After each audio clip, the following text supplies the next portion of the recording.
This is Sid and Millie Chats. I'm Sid. I'm Millie. And we invite you to be a fly on our wall. Well, we just finished watching up the Manchester United versus Everton game in the Premier League today. Yes.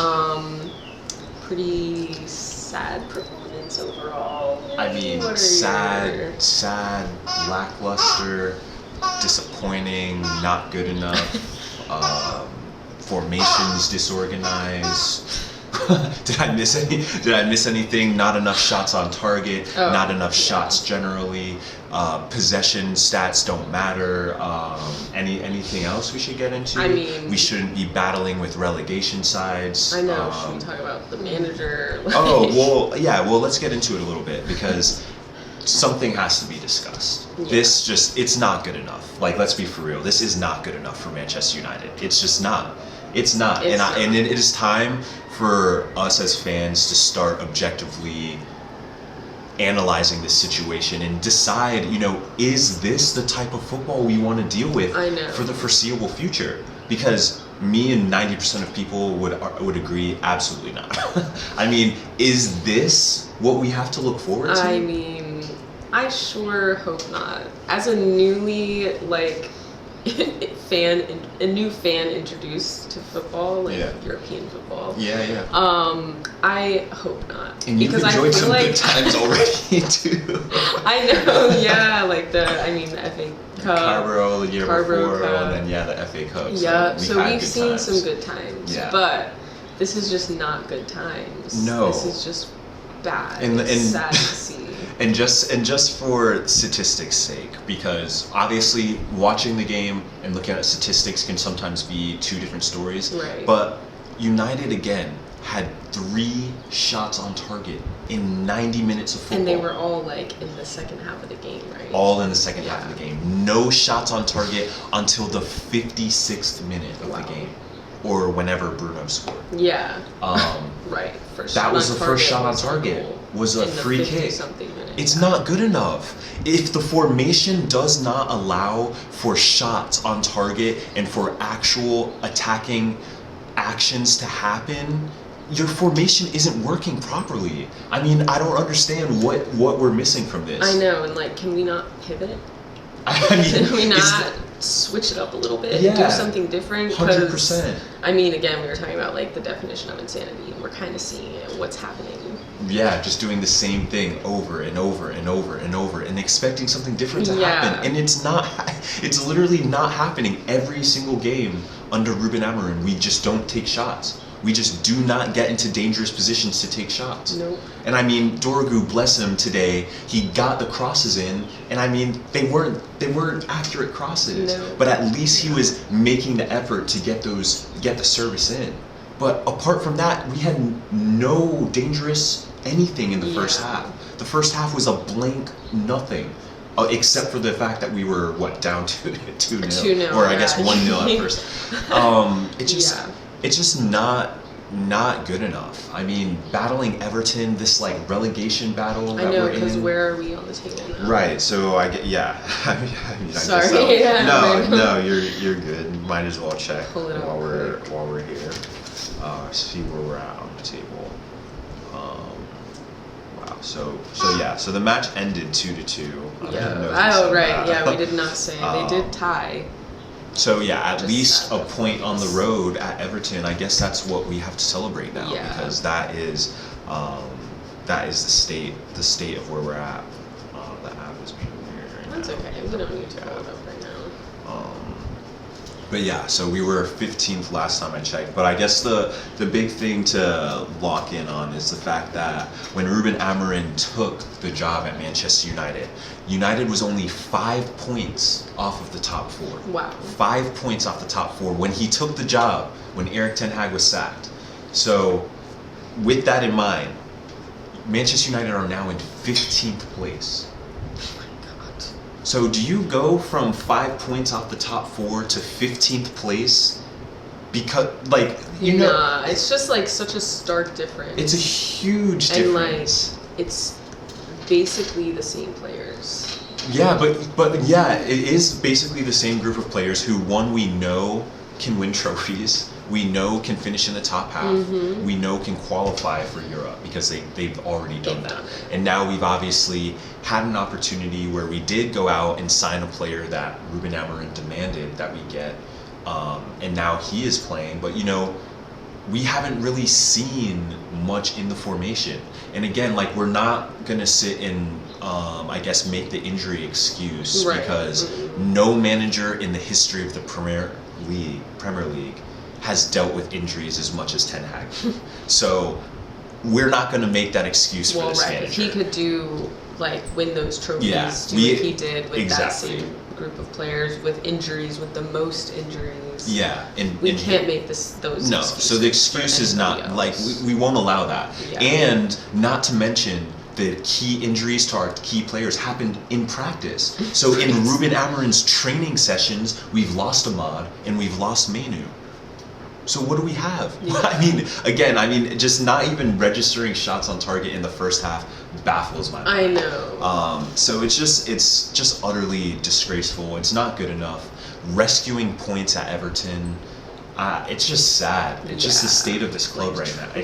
Scrapping back up to get 2 points to score twice, to get a point on, it's just sad. And I mean, you look at Ruben, it's just there's not any ideas. The guys out there, they genuinely look lost. They're not sure what's expected of them. I mean, it just doesn't even make sense to see. Yeah, it's kind of almost obvious that Amorim doesn't even actually have a clear vision of what he wants. Right, not right now. Yeah. I mean, if he has a clear vision, where is it? Yeah, I mean, it's not being translated. We're definitely not seeing it. And so it's just hard to get behind a style of football that we're not seeing. Yeah. I mean, we're literally not seeing it. And again, when we had Ten Hag previously, and it sucks to keep referencing the past, but now we're in a position where 8th place looks amazing, right? 8th place looks like, a golden finish. We got 8th place and European football last season with Ten Hag. Yeah. And now it's maybe he'll win the Europa League. Let's hope. Fingers crossed. But again, it's just here we are, again, scrapping, begging for some sort of performance. But if this is the football that we're going to be playing against Real Sociedad in the Europa League, we might as well just back out now.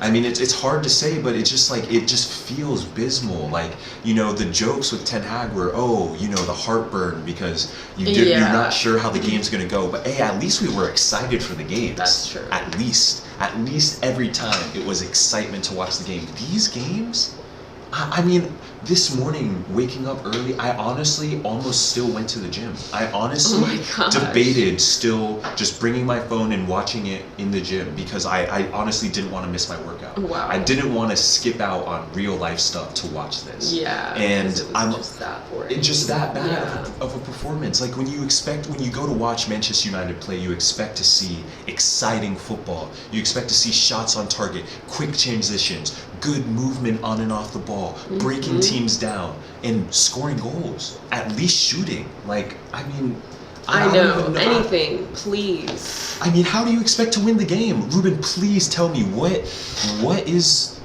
the plan? Yeah. How many times are we on the corner of the 18 and we're turning back and making a safe pass backwards to the defensive midfielder, and then he goes back one more line to our center back, and then we go back to Onana, and then what has to happen? Then they put pressure on Onana, and then ping the ball.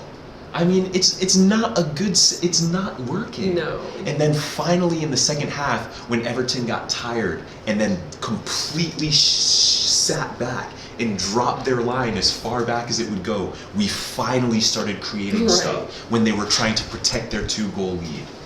And again, what got us there? 2 set pieces, a direct free kick from Bruno, and what was it, a corner kick bouncing around in which Ugarte scored? Okay, well, I think it was just a random set piece. Okay. The ball was bouncing around, and Ugarte volleyed it from. He volleyed from the top of the 18. Okay. It was a phenomenal finish, but it's just again, we're looking for these minuscule bright spots in a 90-minute game of hard to watch football, and it's just I mean, I don't know. I don't want to be latching on to Bruno's free kick and being wow, at least Bruno played well, or at least Bruno was trying to get stuff going forward. Yeah. Like that's the reality. All there was to take away from the game.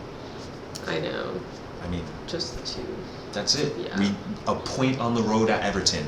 Another awful match of football. No clear style of play. No real control of the match. I mean, going down 2-0 is not control of the match. Yeah. No real dangerous attacking prowess going forward until late in the second half, when the other team was sat back trying to defend.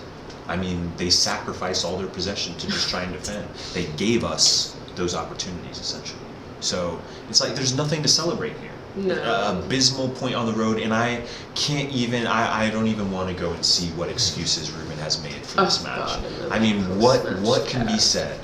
I mean, Everton hired David Moyes, again, previous Man United manager, and with no big signings, with no big transfer window, with no big promise of suffering or anything, he's just started winning games. Right. And just started having them play better football with no questions asked. Why is that? It's really not a difficult thing. Yeah. It shouldn't be. I assure you, we're seeing it with other clubs. The manager does have the impact to take the group and win with the group. We know that. Because think about it. Ten Hag had the same group of players win an FA Cup over City, right? Over other good teams. Knocked out Liverpool last year in the FA Cup, and then went to beat City in the final, right? So we know that the group of players are capable of more. We've seen them be capable of more. And we've now got the addition of Dorgu, Heaven, and youth players, right? So what's the excuse? Where is the better football? I know.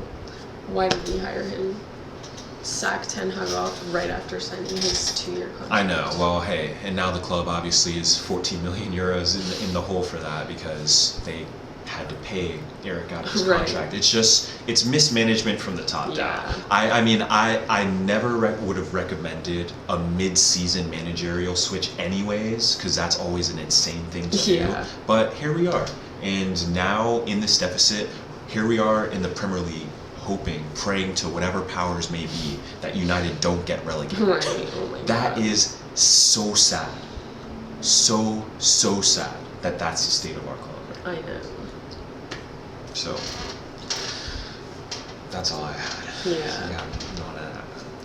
Alright. Well, if you made it this far, thanks for tuning in. Manchester United, Yeah. Thanks for tuning in. We appreciate you if you made it this far. And we'll see you next time. Bye.